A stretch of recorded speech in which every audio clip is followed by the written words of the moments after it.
జగదేక వీరుడు అతిలోక సుందరి.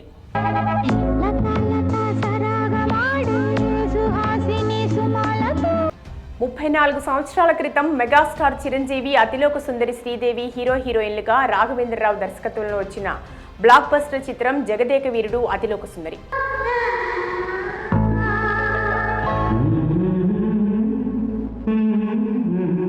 1990వ సంవత్సరం వర్షాకాలాన్ని కూడా లెక్క చేయకుండా విడుదలై సంచలన విజయం సాధించిన విషయం తెలిసిందే. శాలిని, శ్యామిలి బాల నటీమణులుగా, బాలీవుడ్ నటుడు అమరీష్ పురి విలన్గా,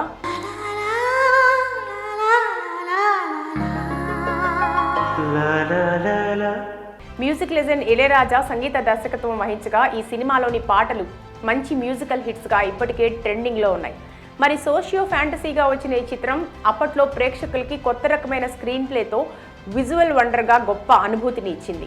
అయితే చాలా కాలంగా ఈ హిట్ చిత్రానికి సీక్వెల్ తీయాలంటే దర్శక నిర్మాతలు భయపడ్డారు. అలాంటి క్లాసిక్ని టచ్ చేయటం ప్రమాదకరమని భయపడుతూనే ఉన్నారు. అందుకే ఇంతకాలం ఈ సినిమాకి సీక్వెల్ రాలేదు అంటారు సినిమా విశ్లేషకులు. గతంలో ఈ సినిమా సీక్వెల్గా తెరకెక్కించాలని వైజయంతి మూవీస్ అధినేత నిర్మాత అశ్విని దత్ తన అల్లుడు మహానటి దర్శకుడు నాగ్ అశ్విన్తో కూడా చాలా ప్రయత్నాలు చేశారు అని వార్తలు కూడా వచ్చాయి. రామ్ చరణ్, జాన్వీ కపూర్ జంటగా ఈ సీక్వెల్ని తెరకెక్కిస్తారని కూడా అన్నారు. కానీ ఈ సీక్వెల్ స్క్రిప్ట్ రెడీ కాకపోవడంతో కుదరలేదు. ఇతర కొంతమంది దర్శకులు కూడా చాలా కాలంగా బ్లాక్ బస్టర్ మూవీ సీక్వెల్ కోసం కథను రెడీ చేస్తున్నారని కూడా ప్రచారం అయింది. కానీ అది కూడా సాధ్యపడలేదు. ఇటీవల దర్శకుడు బుచ్చిబాబు కొత్త cinema RC16 grand movie launch ఈవెంట్లో జాన్వీ కపూర్ సమక్షంలో రామ్ చరణ్ మాట్లాడుతూ, జాన్వీ, నేను జగదేక వీరుడు అతిలోక సుందరి సీక్వెల్లో నటించాలని అభిమానులంతా కోరుకుంటున్నారు. అలాంటి రోజు రావాలని ఆశిస్తున్నానని రామ్ చరణ్ అన్నారు. మరోవైపు చిరంజీవి సైతం ఇదే అభిప్రాయం వ్యక్తం చేస్తున్నారు.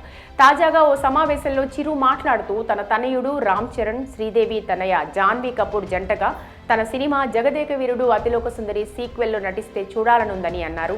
త్వరలో ఆ కళ నెరవేరాలి. జాన్వీ ప్రస్తుతం చరణ్తో బుచ్చిబాబు సినిమా చేస్తోంది. తనతో మాట్లాడుతుంటే శ్రీదేవి గుర్తొచ్చి ఎమోషనల్ అయ్యాను. 50 సంవత్సరాల పాటు భారతీయ సినీ ప్రపంచంలో అతిలోక సుందరిగా తన ముద్ర వేసుకున్న శ్రీదేవి మన మధ్యలో లేనందుకు చాలా బాధగా ఉందని, భారతీయ చిత్ర పరిశ్రమ ఓ మంచి నటి దివంగత శ్రీదేవిని కోల్పోవటం అనేది నమ్మకస్యంగా లేదని చెప్పుకొచ్చారు. ఏది ఏమైనా కానీ తాజా పరిణామం చూస్తుంటే రామ్ చరణ్, జాన్వీ కపూర్ ప్రధాన పాత్రలో ఈ సినిమా సీక్వెల్ తెరకెక్కేందుకు చాలా ఆస్కారం ఉందని, ఎవరైనా ఈ చిత్ర సీక్వెల్ తగ్గట్టుగా మంచి కథనాలతో స్క్రిప్ట్ రెడీ చేసి తీసుకొస్తే, అన్నీ కుదిరితే ఖచ్చితంగా భారీ బడ్జెట్లో త్వరలో వీరిద్దరి కాంబినేషన్లో సినిమాని చూడొచ్చు అంటున్నారు చిత్రవర్గాల ప్రజలు.